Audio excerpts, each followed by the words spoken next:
Hello दोस्तों, कैसे हैं आप सब। आज की हमारी कहानी है भाभी चली मायके। अगर अच्छी लगे तो चैनल को लाइक, शेयर और सब्सक्राइब करना ना भूलें। माँ, अब मैं यहाँ कभी नहीं आऊँगी। यदि भैया भाभी को मेरा आना इतना ही बुरा लगता है तो मैं सिर्फ तुमसे ही मिलकर चली जाया करूँगी। क्यों नहीं तू बेटा, तुम ऐसा क्यों कह रही हो। मुझसे ऐसी क्या गलती हो गई जो तुम इतना नाराज़ हो रही हो। नहीं माँ, मैं तुमसे नाराज़ नहीं हूँ, परंतु मैं कितने सालों से देख रही हूँ, जब कभी भी मैं छुट्टियों में या त्यौहार पर 2-4 दिनों के लिए आती हूँ तो भाभी अपने घर चली जाती हैं। कभी भी यह नहीं सोचती कि मुझ पर क्या बीतती होगी। ससुराल में तो पूरा दिन काम करके ही बीत जाता है। सोचा था यहाँ पर 2-4 दिन आराम से आपके और भाभी के साथ रहूँगी, पर यहाँ भी वही जिम्मेदारी। नीतू की बात सुनकर शांति जी का चेहरा उतर गया। सही तो कह रही थी नीतू। उसकी भाभी जानवी ने कभी भी अपनी सास और ननद का सम्मान नहीं किया। जब भी मन करता था अपने मायके चली जाती थी, वह भी शांति जी से बगैर पूछे। उसका बेटा सौरभ भी उसकी हाँ में ही हाँ मिलाता था, परंतु अब तो नीतू की शादी हो चुकी थी। अब तो उसे सुधर जाना चाहिए था। नीतू सिर्फ 2-3 दिन के लिए ही मायके आई थी, वह भी पूरे 1 वर्ष बाद। जानवी ने उसका हालचाल भी नहीं पूछा और झट से तैयार होकर अपने मायके चली गई। परंतु अब की बार शांति जी ने जानवी को सबक सिखाने का निर्णय ले लिया था। उसने जानवी की मम्मी के पास फ़ोन मिलाया। जानवी की मम्मी ने फ़ोन उठाया और वह समधन से दुआ सलाम करने के बाद सबका हाल चाल पूछने लगी तो शांति जी रुआसी सी होकर जानवी की मम्मी से बोली, एक बात बताओ, क्या आपकी बहू भी जानवी के साथ ऐसा ही व्यवहार करती है जैसा जानवी मेरी बेटी नीतू के साथ करती है।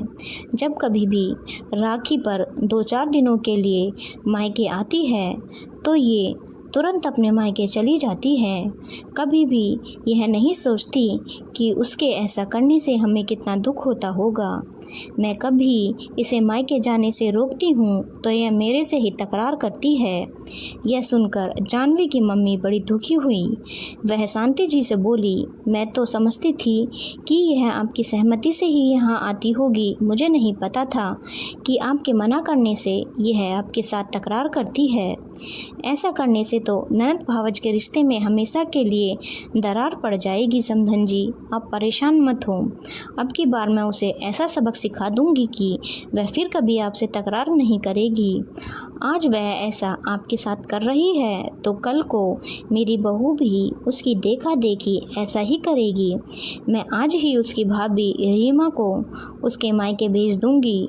जब उसे भी काम करना पड़ेगा और भाभी दिखाई नहीं देगी तब उसकी अकल ठिकाने आ जाएगी। यह कहकर उन्होंने शांति जी से राम राम कह फ़ोन रख दिया। जानवी की मम्मी ने रीमा को अपने बेटे के साथ चुपचाप उसके पीहर भेज दिया। अगले दिन जब जानवी की मम्मी घर में खाना बना रही थी तो जानवी ने पूछा, मम्मी आज आप खाना क्यों बना रही हो, भाभी कहाँ गई। इस उम्र में आप अब इतना काम करेंगी तो बीमार पड़ जाएंगी। मैं अभी भाभी को बुला कर लाती हूँ। तब उसकी मम्मी बोली, रीमा आज ही अपने मायके चली गई है क्या। भाभी की इतनी हिम्मत, मैं 2 दिन के लिए मायके के आई, वह अपने घर चली गई। यह भी नहीं सोचा कि उसके जाने के बाद घर का काम कौन करेगा। उन्होंने मुझसे मेरा हाल चाल भी नहीं पूछा। तो क्या वह इतनी लापरवाह और घमंडी हो गई हैं। मैं अभी फ़ोन करके भाभी को सुनाती हूँ।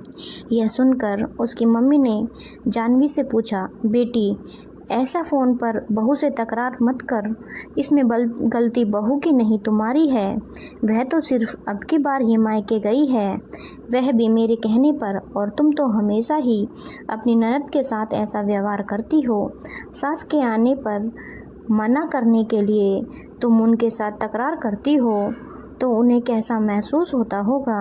कभी तुमने सोचा तुम्हारे यहाँ आने पर तुम्हारी ननद कैसा महसूस करती होगी। बेटियाँ ससुराल में कुछ लेने नहीं आती, बस थोड़ा सा प्यार और सम्मान लेने आती हैं।